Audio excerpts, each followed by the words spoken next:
क्या बोला था?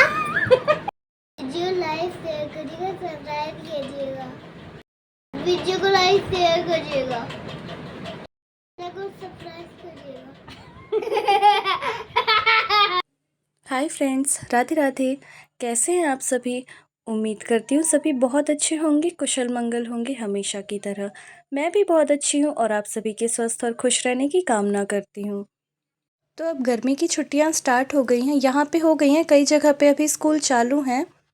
और छुट्टियाँ स्टार्ट हैं तो आर्या अभी लेट में सो के उठती है, तो उसके उठने के पहले मैं कोशिश करती हूँ कि अपने घर का जो मॉर्निंग का काम है वो ख़त्म कर लूँ। और बीच बीच में कभी कभी वीक में या 2-3 वीक में एक बार जब भी मैं उसके चॉइस का कुछ नाश्ता बना देती हूँ। ठीक है, कई लोग बोलेंगे अनहेल्दी है, पर रोज़ बनाना वो अनहेल्दी हो जाता है। अगर आप कभी कभी खा रहे हैं तो कोई उससे प्रॉब्लम नहीं है। तो मॉर्निंग के ब्रेकफास्ट के बाद ना मैं कोशिश करती हूँ कि जो मेरे पास थोड़ा बहुत टाइम बचता है उसमें आर्या को उसके चॉइस के हिसाब से थोड़ी बहुत एक्टिविटी कराने के लिए मतलब बैठाऊँ। जो भी इंटरेस्ट के साथ आपका बच्चा करता है वो कराइए। घर के काम किसी के भी ख़त्म नहीं होते, लेकिन उन कामों के बीच में आपको बच्चों के साथ थोड़ा सा टाइम स्पेंड करना बहुत ज़रूरी है। उनके स्क्रीन टाइम को कम करिए, फ़ोन और टीवी से थोड़ा दूरी बनाने की कोशिश करिए। जितना हो सके आप उन्हें आउटडोर गेम करा दीजिए या घर में ही बहुत सारी एक्टिविटी आप करा सकते हैं। अपने साथ उन्हें इन्वॉल्व करिए कुकिंग में।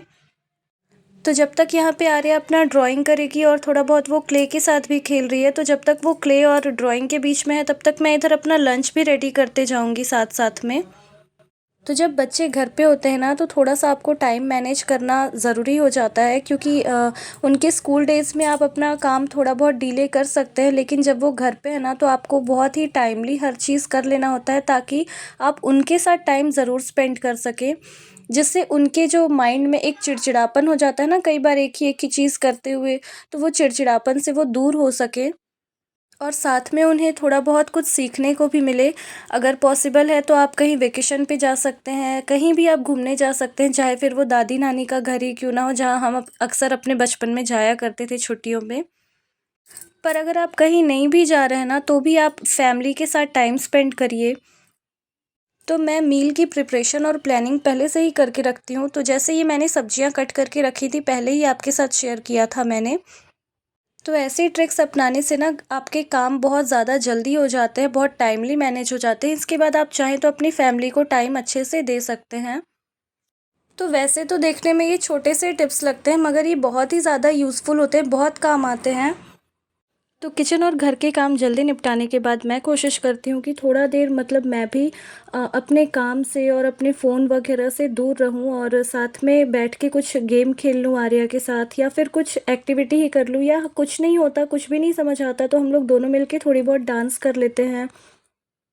तो उससे ना आपकी जो बॉन्डिंग होगी बच्चे के साथ वो बहुत ज़्यादा स्ट्रॉन्ग होगी। उनके चॉइस के हिसाब से अगर आप करेंगे तो उन्हें भी अच्छा लगेगा, और साथ में उनकी जो छुट्टियां होंगी वो बोरिंग नहीं होंगी, वो कुछ ना कुछ ज़रूर सीखेंगे, और कुछ नहीं भी सीखेंगे तो इन्जॉय ज़रूर करेंगे। तो आर्या यहाँ पे फ़र्स्ट टाइम लूडो खेल रही है, उसे मैंने फ़र्स्ट टाइम मतलब लूडो खेलना सिखाया है, तो उसके लिए ये भी बहुत ज़्यादा इंटरेस्टिंग था। 4 इयर्स की है अभी, वो मार्च में 4 इयर्स की हुई है। तो उस हिसाब से वो अपनी एक्टिविटी बहुत अच्छे से कर लेती है। और काम आपके कभी भी ख़त्म नहीं होते घर के, तो उन कामों के बीच से आपको टाइम निकालना पड़ता है, और वो टाइम मैनेज करना सिर्फ़ और सिर्फ आपके हाथ में है कि आप अपना रूटीन कैसे मैनेज कर रहे हैं, आप अपना टाइम कैसे मैनेज कर रहे हैं। और बीच-बीच में उनके चॉइस के हिसाब से उन्हें कुछ बना के दे दिया करिए, तो वो बहुत ज़्यादा खुश हो जाते हैं। बच्चों को ये सब चीज़ें अच्छी लगती हैं।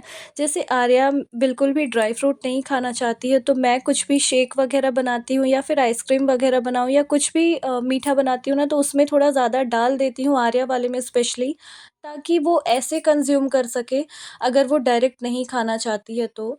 और वैसे भी जिस माहौल में हम लोग हैं वहाँ पे आउटडोर गेम बच्चे बहुत ज़्यादा खेलते हैं। इवन आप कभी-कभी फ्रस्ट्रेट हो जाएँगे, क्योंकि दिन भर यहाँ पे बच्चे बाहर ही आपको दिखेंगे खेलते ही। तो ठीक है, अभी छुट्टियाँ हैं, बच्चे वैसे भी बोर हो जाते हैं, और इतनी ज़्यादा एज अभी नहीं हो गई है इन बच्चों की कि मतलब वो दिन भर बुक में घुसे रहें। और प्रेशर बिल्कुल मत डालिए बच्चों पे कि तुम्हें अभी ये स्टडी करनी है, मतलब करनी है, तुम्हें ये अभी लर्न करना है, सीखना है और सीखना ही होगा। ऐसा बिल्कुल भी मत करिए, क्योंकि एक एज के बाद बच्चे खुद ही थोड़ा-थोड़ा करके सीखने लगते हैं। जब उनमें मैच्योरिटी आती है, समझदारी आएगी, वो खुद ही से सीखेंगे। गर्मी के दिन हैं, दिन बहुत ज़्यादा बड़े हो रहे हैं, तो मैं उसे आफ्टरनून नैप ज़रूर दिलाती हूँ, ताकि जो थोड़ा-सा टाइम है वो मैनेज हो जाए और उसके बाद इवनिंग में हम लोग थोड़ी देर के लिए ही सही लेकिन बाहर ज़रूर जाते हैं। और इसी बीच में घर के कामों को भी मैनेज करते रहती हूँ, साथ-साथ में ही दोनों काम चलते हैं, क्योंकि ये दोनों ही ज़िम्मेदारियाँ हमें अच्छे से निभानी होती हैं। तो मैं कुछ इस तरह से अपने टाइम को मैनेज करती हूँ अपने घर के कामों के साथ, और साथ में बच्चे की छुट्टी चल रही है तो उसके भी टाइम को थोड़ा-सा मैनेज करने की कोशिश करती हूँ, जिसमें वो स्टडी भी करे, वो गेम भी खेले, वो इंडोर आउटडोर दोनों तरह की एक्टिविटीज़ करे। तो मैं जैसे ही फ्री होती हूँ इवनिंग में, मैं उसे पार्क ले जाती हूँ या फिर थोड़ी बहुत साइक्लिंग करवा देती हूँ। तो साइक्लिंग कराने से बेनिफिट ये होता है कि मेरा भी थोड़ा बहुत वॉक हो जाता है और साथ में उसकी भी साइक्लिंग हो जाती है, तो हम दोनों की इनडायरेक्टली थोड़ी बहुत एक्सरसाइज हो जाती है, थोड़ी हम अपनी बॉडी को फिट रखने के लिए मतलब टाइम निकाल लेते हैं इसी बहाने। इसके अलावा बच्चा जो करना चाह रहा है उसे थोड़ा बहुत करने दीजिए, भले वो उसमें गिरे या फिर हो सकता है कपड़े गंदे हों या बहुत सारी चीज़ें हो सकती हैं, पर उन्हें करने दीजिए, जिससे उन्हें सीखने का मौका भी मिलता है। तो ये कुछ टिप्स हैं जिन्हें मैं फ़ॉलो कर रही हूँ और अपने घर के कामों को इस हिसाब से मैनेज कर रही हूँ, जिससे मैं अपनी फैमिली और अपने बच्चे को टाइम ज़्यादा दे सकूँ, स्पेशली बच्चे के साथ टाइम ज़्यादा स्पेंड कर सकूँ और बॉन्डिंग अच्छी कर सकूँ। तो अगर वीडियो अच्छी लगे तो प्लीज़ लाइक, शेयर और सब्सक्राइब करना मत भूलिएगा। मिलते हैं अगले व्लॉग में, तब तक बाय बाय सब।